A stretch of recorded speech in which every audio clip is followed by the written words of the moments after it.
Hello दोस्तों, नमस्कार। आज हम सब जानने वाले हैं इस वीडियो में मिर्च की नर्सरी कैसे तैयार की जाती है, ए टू जेड पूरी जानकारी के साथ।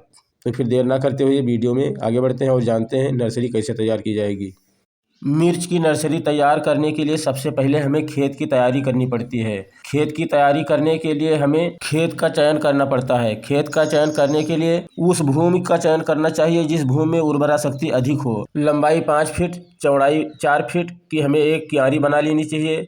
क्यारी में हमें 4-5 टोकरी यानी लगभग 20-25 किलो सड़ी हुई गोबर की खाद, 200 gram di ammonium phosphate, 100 gram potash और 100 ग्राम नाइट्रोजन खेत में डालकर अच्छी तरह से मिलाकर खेत को भुरभुरा बनाकर खेत को बराबर कर लेना चाहिए। 4-5 बाल्टी पानी खेत में ऊपर से डालकर खेत को 24 घंटे के लिए छोड़ देना चाहिए। लंबाई 5 फीट, चौड़ाई 4 फीट के अनुसार हमें बीज की मात्रा, हाइब्रिड अगर बीज है तो उसके लिए 10 ग्राम और अगर लोकल बीज है, देसी बीज है तो उसके लिए हमें 25 ग्राम बीज की आवश्यकता होती है। बीज को बोने से पहले हमें उसको पानी में 12 घंटे के लिए डुबो देना चाहिए।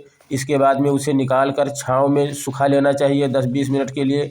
जब बीज के अंदर का पानी समाप्त हो जाए तब हमारी बीज जो है वो बुआई करने के लायक हो गई। अगर बीज हाइब्रिड है तो आपको संशोधित करने के लिए कोई दवा का इस्तेमाल नहीं करना है, लेकिन अगर आपकी बीज लोकल है, किसी प्राइवेट संस्था से आपने बीज खरीदा है तो उसमें कार्बेंटाजिम 20 ग्राम डालकर संशोधित कर लेना चाहिए। बीज को संशोधित करने पर हमारी फसलों में जो है रोग बाधा कम लगते हैं, बीमारियां कम लगती हैं, इसलिए हमें संशोधित करना जरूरी है। इसके बाद में जिस जगह पे हमें बीज की बुआई करनी है मिर्च की, उस जगह को हमें पूरी तरह से खुरपा लेकर या फावड़ा लेकर अच्छी तरह से गोड़कर उसको भुरभुरा बनाकर और बराबर कर लेना चाहिए। मिर्च की बीज को किसी पात्र में लेकर इसके बाद में हमें क्यारी में बराबर मात्रा में बिखेर देना चाहिए। इसके बाद में खुरपी लेकर 2 इंच गहराई तक उसको मिट्टी में मिला देना चाहिए। जब हम किसी फसल की बुआई करते हैं तो उसमें पाटा लगाते हैं, ठीक उसी प्रकार हमें कोई छोटा सा सामान लेकर खेत में जो हमने बीज मिलाया है, जिसमें बोया है, उसको धीरे धीरे किसी से ठोक देना चाहिए। इसके बाद में बराबर कर देना चाहिए ताकि हमारी मिट्टी जो है वो पूरी तरह से सुरक्षित रहे और हमारे बीज का बराबर अंकुरण हो सके।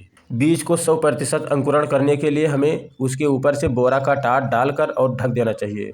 अगर आपके पास बोरे का टाट नहीं है तो आप पॉलीथीन की पन्नी का भी प्रयोग कर सकते हैं।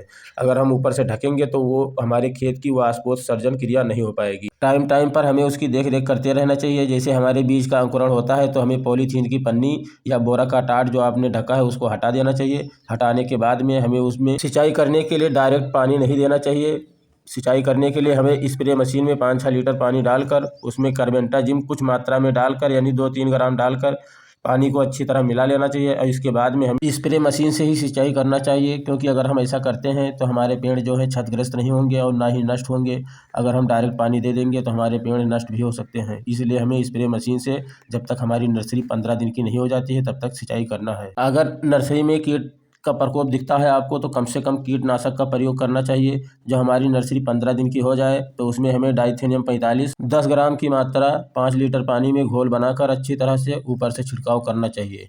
हमें लगातार बराबर मात्रा में डाइथेनियम 45 का प्रयोग करना है जब तक हमारी नर्सरी रोपाई करने के लायक ना हो जाए। जब हमारी नर्सरी 15-20 दिन की हो जाती है तो उसमें सिंचाई करने से पहले 200 ग्राम डाई अमोनियम फास्फेट और 50 ग्राम नाइट्रोजन खेत में डालकर और फिर पानी भर देना चाहिए। नर्सरी में कीट का प्रकोप होने पर कोई भी कीटनाशक दवा 5 ml 5 लीटर पानी में मिलाकर और ऊपर से छिड़काव करना चाहिए। जब हमारी नर्सरी 30-35 दिन की हो जाए तो आप समझ लीजिए कि मेरी नर्सरी ट्रांसप्लांट के लिए तैयार हो गई है।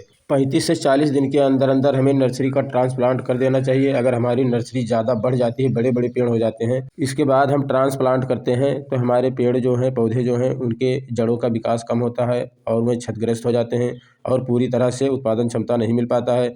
इसलिए टाइम रहते हमें नर्सरी का ट्रांसप्लांट कर देना चाहिए। हमारी वीडियो कैसी लगी भाई? अगर अच्छी लगी तो लाइक तो कर दिन करो यार, इतना मेहनत करते हैं।